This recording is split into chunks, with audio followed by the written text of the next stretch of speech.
बात है। एक बहुत ही खूबसूरत वैली थी। इस वैली के आसपास ऊंचे ऊंचे माउंटेन्स थे जो पूरे साल स्नो से ढके रहते थे। दूर तक जब लोग देखते तो ऐसा लगता जैसे सफ़ेद बादल ज़मीन पर सो रहे हों। लोग दूर दूर से आते थे सिर्फ इस वैली का नज़ारा देखने के लिए। कुछ लोग ऊंचे पहाड़ों पर कैंप लगाते थे ताकि वो दूर से चमकती स्नो माउंटेन्स को देख सकें। इस वैली में लोग ब्यूटीफुल टांगास पर राइड करते थे जिन्हें डेकोरेट हॉर्सेस खींचते थे। सब कुछ इतना सुहाना लगता था जैसे कोई फेरी लैंड हो। दिन के समय आसमान में रेनबो के स्विंग नजर आते थे, बड़े बड़े रेनबो के झूले जिन पर बच्चे और जवान सब खुशी से झूलते थे। फूलों की खुशबू हवा में घुली रहती थी और सूरज की रोशनी से पूरी वैली एक मैजिकल शाइन लेती थी। रात के समय जब अंधेरा होता तो छोटी छोटी स्नोफ्लेक्स फॉल होती थी। पूरा महल और वैली चमक उठता था जैसे आसमान से सितारे गिर रहे हों। इस वैली पर किंग अरसलान हुकूमत करता था। उनके साथ उनकी ब्यूटीफुल क्वीन मरिया थी। दोनों दिल से नेक और अपने लोगों से बहुत प्यार करते थे। उनका महल एक नेचुरल और पीसफुल जगह पर बना था। हर तरफ पहाड़, फूल और नदियाँ थी। किंग और क्वीन के पास एक फूल जैसी डॉटर थी, प्रिंसेस किरण। उसका चेहरा रेड रोज की तरह खूबसूरत था। उसकी आंखें स्नो जैसी सफ़ेद और मासूम थी और उसके ब्लैक हेयर रात की अंधेरी चादर जैसे चमकदार थे। किंग और क्वीन अपनी प्रिंसेस से दिल से मोहब्बत करते थे। उसकी हर छोटी से छोटी विश को पूरा करते थे। हर सुबह प्रिंसेस किरण उठती, नई ड्रेस पहनती और अपनी मेड के साथ चाय पीती। फिर एक फूलों से सजा टांगा लेकर अपने ब्यूटीफुल गार्डन की सैर पर जाती जहां वो नेचर का मज़ा लेती। हर दिन उसके चेहरे पर मुस्कुराहट होती। वो रेनबो के स्विंग पर बैठकर गाने गाती और हवाओं में अपनी आवाज़ उड़ा देती।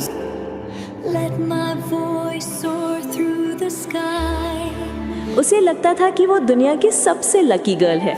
उसका रूम सबसे ब्यूटीफुल और महंगी चीज़ों से भरा था। उसके कबर्ड्स में सुंदर सुंदर क्लोथ्स थे। रात के वक्त वो पियानो बजाती और गाना गाती। उसकी मधुर आवाज़ पूरी वैली में गूंजती और सब लोग सुकून की नींद सो जाते।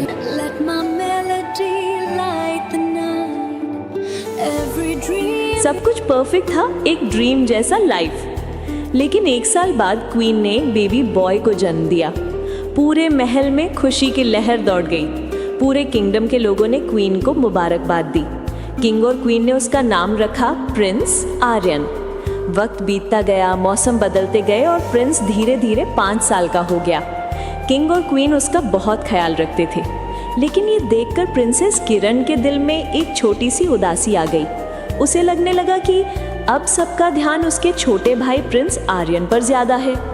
वो अक्सर अपनी विंडो के पास बैठकर सोचती, अब सब मुझे भूल गए हैं। पहले सब मुझे प्यार करते थे, अब सब प्रिंस के पास है।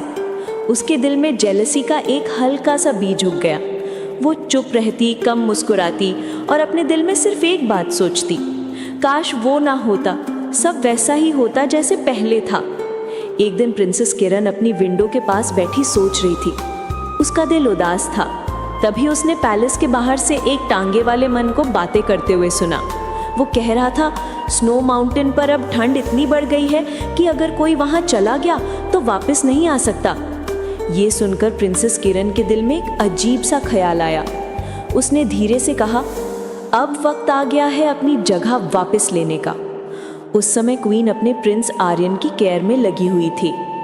उन्होंने उसके लिए एक रॉयल मेड रखी थी जो हर वक्त प्रिंस के साथ रहती थी। एक दिन प्रिंसेस किरण ने देखा कि गार्डन में प्रिंस आर्यन अकेला खेल रहा है। उसके पास उसकी मेड नहीं थी।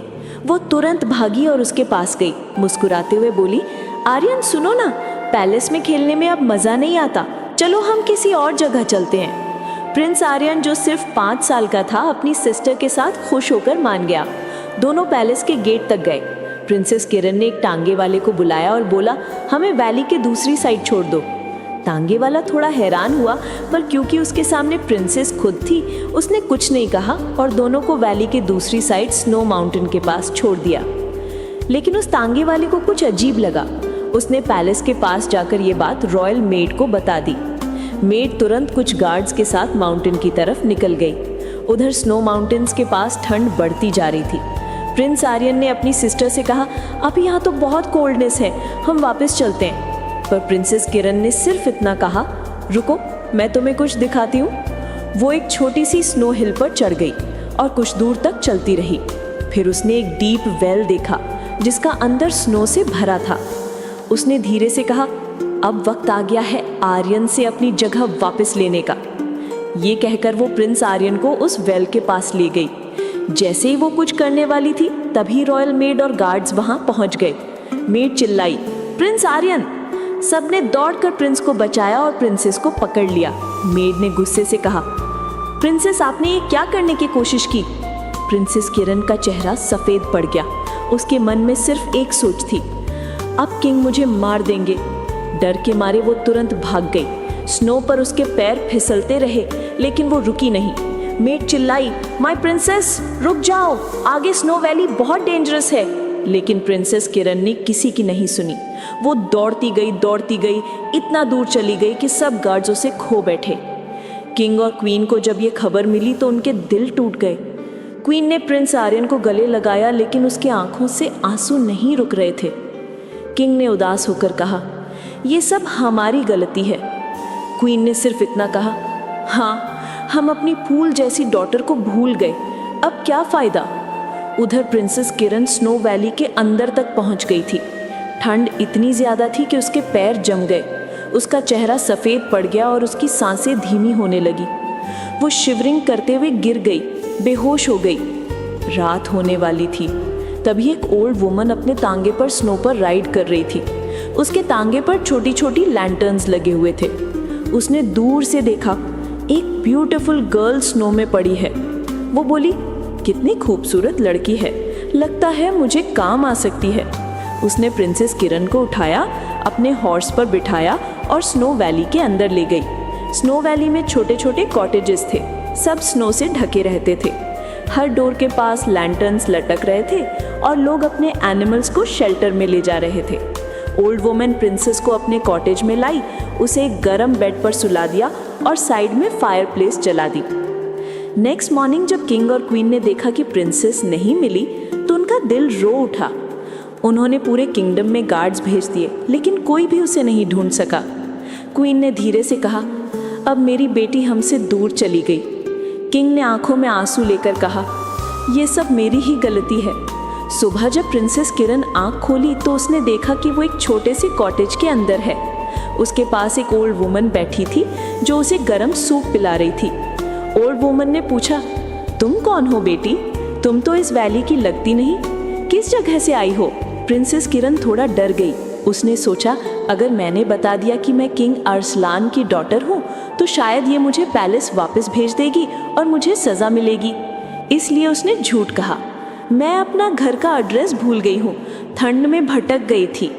ओल्ड वुमन हंसकर बोली, चलो कोई बात नहीं, तुम यहाँ मेरे साथ रहो, मुझे काम में मदद मिल जाएगी। और इस तरह प्रिंसेस किरण का नया जीवन स्नो वैली में शुरू हो गया। यहाँ के लोग बहुत सिंपल थे। उनके स्मॉल कॉटेजेस स्नो से ढके रहते थे और हर घर के सामने लैंटर्न्स जलते थे। बच्चे स्नो वुल्फ्स पर राइड करते और स्नो के साथ खेलते। प्रिंसेस किरण को ये सब देखकर हैरानी भी होती और थोड़ा सुकून भी। थोड़ी देर बाद उसने खुद भी एक स्नो वुल्फ पर राइड की और बच्चों के साथ स्नो में खेलने लगी। वहाँ की ठंड के बावजूद उसके दिल में पहली बार एक गर्म सी मुस्कुराहट थी। हर दिन वो ओल्ड वुमन के साथ टांगे पर बैठकर स्नो फॉरेस्ट में जाती, जहाँ वो लोग वुड इकट्ठा करते। रात को सब लोग फायर प्लेस के अराउंड बैठते, स्नोफॉल होती और आसमान में लैंटर्न लाइट्स चमकती रहती। एक रात जब सब लोग आग के आसपास घूम रहे थे तो प्रिंसेस किरण ने कहा, मैं सबको एक गाना सुनाती हूँ। और जब उसने गाना शुरू किया तो उसकी आवाज़ पूरे स्नो वैली में गूंज उठी।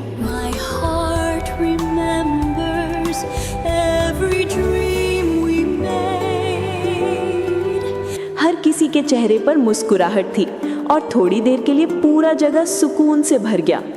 ओल्ड वुमन उसकी आवाज़ सुनकर हैरान रह गई। उसके दिल में ग्रीड आ गई।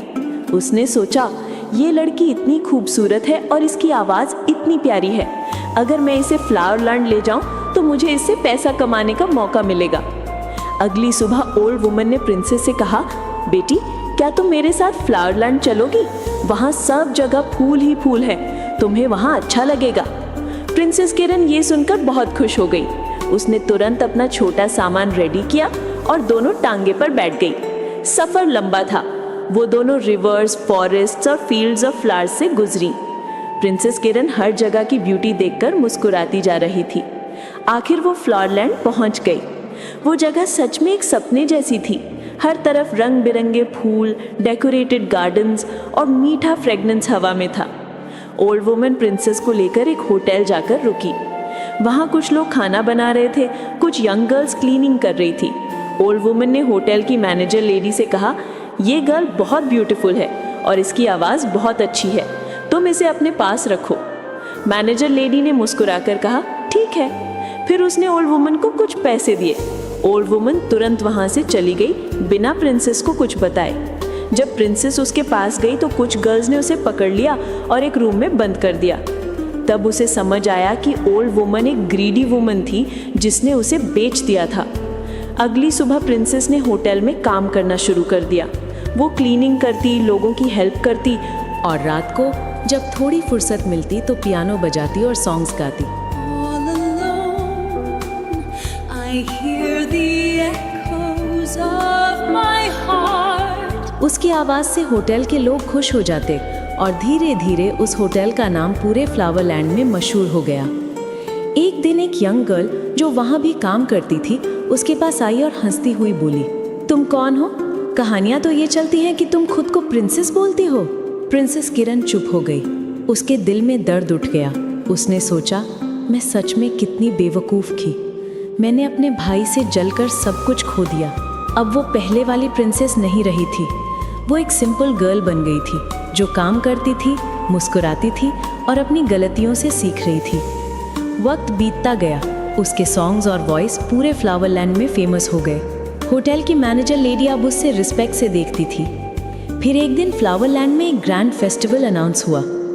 मैनेजर लेडी के पास एक आदमी आया और बोला, उस किरण नाम वाली गर्ल को बुलाओ, हम चाहते हैं वो फेस्टिवल में गाना गाए। फेस्टिवल के दिन प्रिंसेस किरण को एक ब्यूटीफुल ड्रेस पहनाई गई। पूरा फ्लावरलैंड सज गया था। डेकोरेटेड हॉर्सेस, टांगास और कलरफुल फ्लावर्स हर तरफ थे। दूर दूर से किंग्स और रॉयल फैमिलीज आए हुए थे। उनमें किंग अरसलान और क्वीन मरिया भी थे। सब लोग एक्साइटेड थे। कुछ ब्यूटीफुल गर्ल्स ने रॉयल मैजिकल डांस किया। सब तालियां बजाने लगे और फिर स्टेज पर आई प्रिंसेस किरण। उसने आंख बंद करके पियानो पर अपनी उंगलियां रखी और एक ब्यूटीफुल सॉन्ग स्टार्ट किया। My heart is a quiet sea where उसकी आवाज़ इतनी मधुर थी कि पूरी जनता चुप हो गई। हर एक नोट में एक दर्द था, एक प्यार था और एक सुकून। beneath the sky stars forget to shine, I'll still keep your light. जब किंग और क्वीन ने उसकी आवाज़ सुनी, किंग अरसलान और क्वीन मरिया ने एक दूसरे की तरफ देखा। उनकी आंखों में आंसू थे। क्वीन ने कहा, अरसलान, ये तो मेरी बेटी किरण की आवाज़ है, मैं उसे कैसे भूल सकती थी। जब सॉन्ग खत्म हुआ, सब लोग खड़े हो गए और तालियां बजाने लगे। प्रिंसेस किरण ने आंख खोली और स्टेज से नीचे देखा। वहाँ दूर से उन्हें देख रहे थे वो दोनों चेहरे जो कभी उसके लिए पूरी दुनिया थे, किंग अरसलान और क्वीन मरिया। उसका दिल तेज धड़कने लगा। वो स्टेज से दौड़ चली और आंखों से आंसू बहते रहे।